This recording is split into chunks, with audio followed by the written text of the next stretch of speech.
So we know God's word was God. We know Jesus was the word made flesh. Now let's look at how this word affects our flesh if we spend time in it. This is where it gets more sort of practicable. So point 3, no stones, only heart.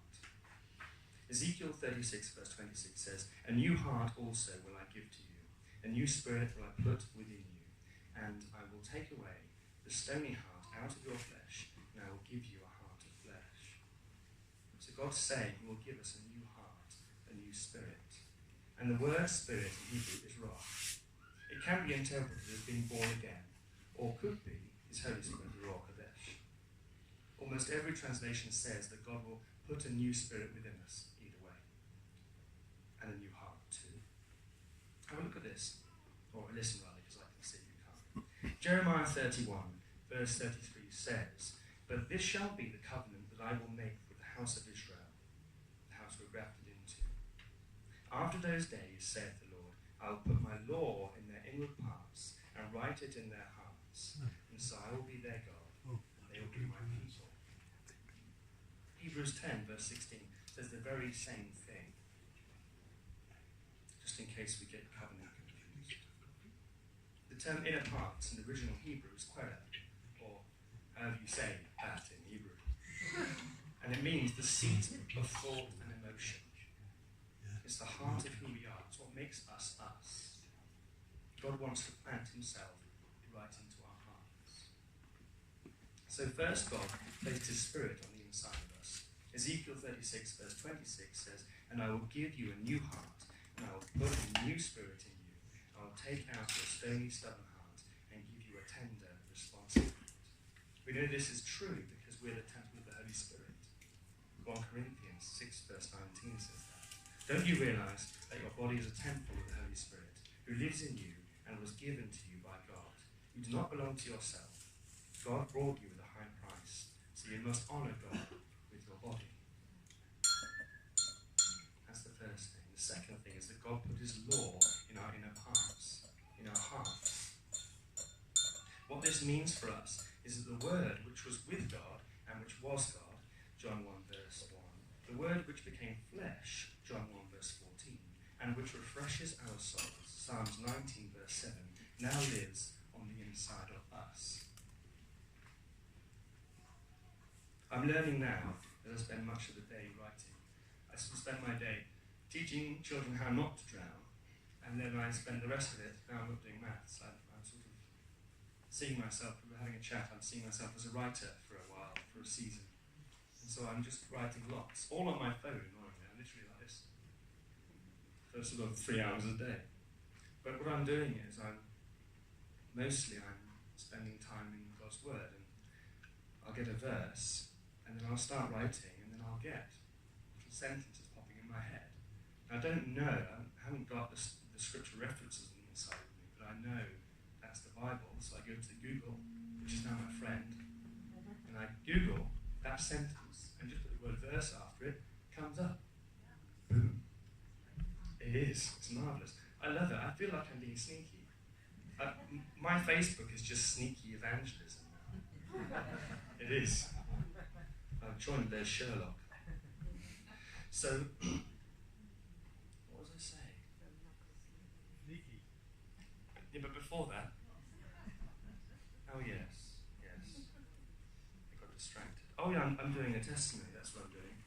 Where is that? You see, I put it all in colour before I started, but of course the printer doesn't like that. Just bear with me. Just think about what I've said for a minute while I just find this.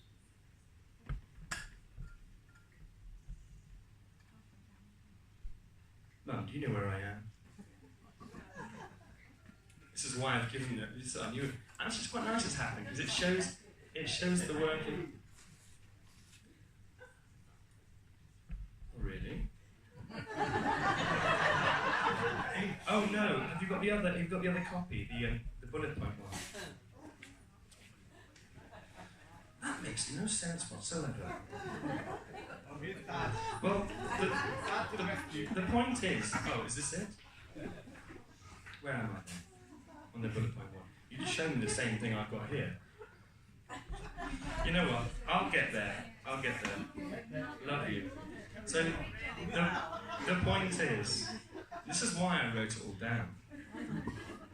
The point is that when we have, you know what, I'll just pick it up and we'll go from there.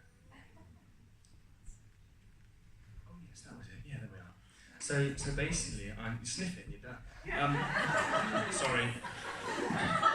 It's Albasoil and lavender. For those listening, Albasoil and lavender. Only, full stop.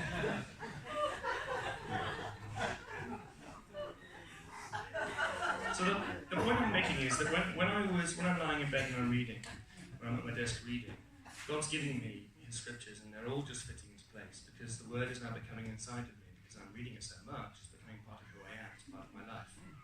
Okay, and my mind is starting to be renewed along that line. If you'd have said to me, I'll be speaking to you guys a year or two ago, there was one point where I couldn't leave our home, actually. I had such bad illness. You know? So, yeah, God's good. He knows what He's doing. So, where at? Point 4. The heart of who we are. So, let's just go from here. This is a nice place to carry on. So first, God places spirit inside of us. Ezekiel 36 verse 26 says, "And I will give you a new heart, and I will put a new spirit in you. I will take out your stony, stubborn heart, and will give you a tender, responsive heart." We know this is true because we're temples of the Holy Spirit, and I've read you that bit. The second thing is God put His law on our inner parts, in our hearts. What this means for us is that the Word which was God, I've read this bit, but I'm going to do it again because maybe I should. What this means for us is that the Word which was with God and which was God, John 1 verse 1, the Word which became flesh, John 1 verse 14, and which refreshes our soul, Psalms 19 verse 7, now lives on the inside of us. There's the testimony bit. Great. So, yes, thank you, Pete. Wonderful. Word is powerful. Yes, you're right. Right. So, another thing I'd like to mention is Romans 10 verse 17 and Proverbs 18 verse 21. Romans 10 verse 17 talks about speaking the word out loud. And Proverbs 18 says that the power of life and death is in the tongue. Challenge.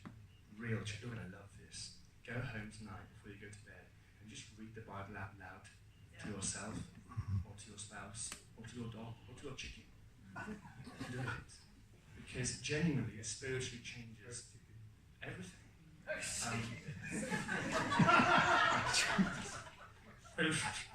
Well, I'm not sure.